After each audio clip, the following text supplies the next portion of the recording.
Minggu ke-6 tahun B. Aku mau sembuhlah. Bapak Ibu, saudara-saudari yang terkasih, selamat berjumpa kembali dalam renungan misi SPD bersama saya, Romo Agus. Bagaimana kabar Anda hari ini? Semoga Anda semua sehat-sehat, bahagia, dan damai sejahtera. Bersamaan dengan Imlek, selamat bagi yang merayakannya. Bapak Ibu saudara-saudari yang terkasih, bacaan-bacaan liturgi hari ini berbicara tentang sakit kusta dan penyembuhan oleh Yesus.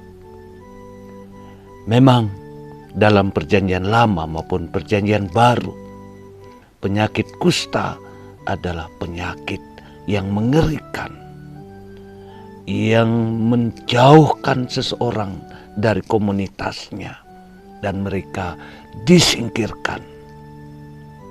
Disebut penyakit yang menajiskan. Pada seorang imam yang harus melakukan pemeriksaan, membuat diagnosa akan sakit kusta seseorang. Karena ini menentukan soal ini najis atau tidak. Orang kusta harus dipisahkan dengan komunitas. Mereka harus tinggal jauh dari penduduk. Tidak boleh ikut dalam kegiatan ibadat. Sangat diskriminatif. Dan mereka harus berpakaian sobek-sobek, compang-camping. Rambut tidak pernah dipelihara, rambut awut-awutan. Serem deh. Mereka kalau di jalan, muka harus ditundukkan. Dan sepanjang berseru, najis, najis, supaya orang tidak mendekat. Mereka tidak boleh dipandang. Dan mereka juga tak boleh memandang orang lain.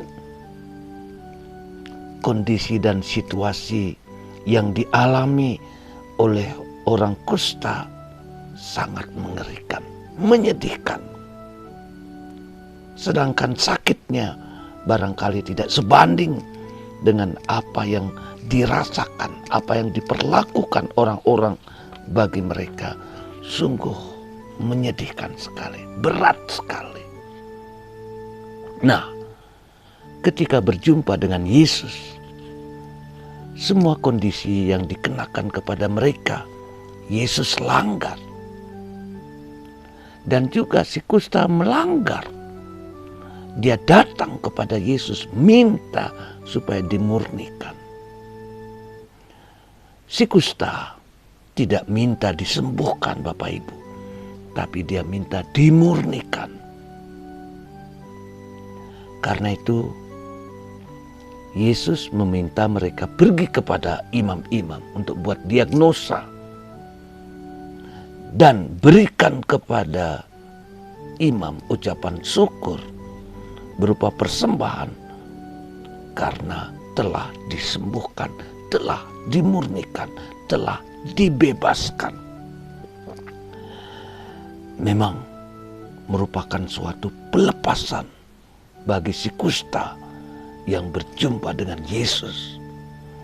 Dia dimurnikan dan dia sembuh. Bapak Ibu, saudara-saudariku yang terkasih, apa yang Yesus lakukan?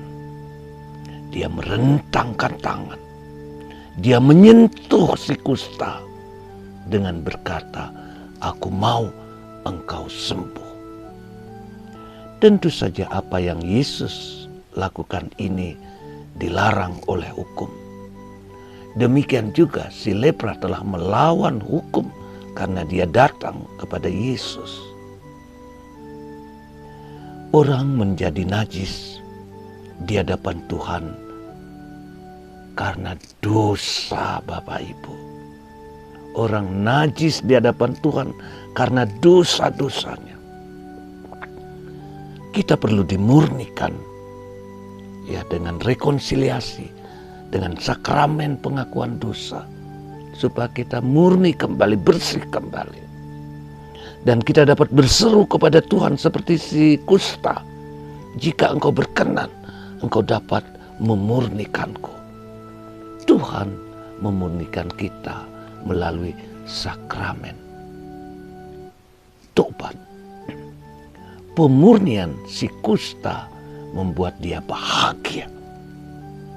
Demikian juga Bapak Ibu, saudara-saudaraku yang terkasih, kita juga dengan diampuni dari dosa, kita dimurnikan, kita menjadi bahagia, damai, sukacita, dan tak terbebani, bukan? Iya, memang demikian. Nah, dalam bacaan kedua, Paulus mengundang kita untuk meniru dia, meniru Yesus. Orang yang meniru Yesus penuh belas kasihan terhadap orang-orang yang menderita. Penuh belas kasih, perhatian kepada orang-orang yang menderita. Karena itu, apapun yang kita lakukan terhadap sesama, terhadap orang lain, semua kita lakukan untuk kemuliaan Tuhan. Ad maiorem Dei gloria. Semoga Bapak Ibu, saudara-saudariku yang terkasih, bacaan-bacaan suci hari ini menggerakkan hati kita, mendorong hati kita untuk senantiasa memperhatikan dan menolong orang-orang lain, terutama mereka-mereka yang menderita, mereka-mereka yang mengalami kesulitan. Dan tentu semuanya itu kita lakukan demi kemuliaan Tuhan. Ad maiorem Dei gloria. Salam, saya Romo Agus Inyoman Murtika SPD. Tuhan memberkati Anda semua.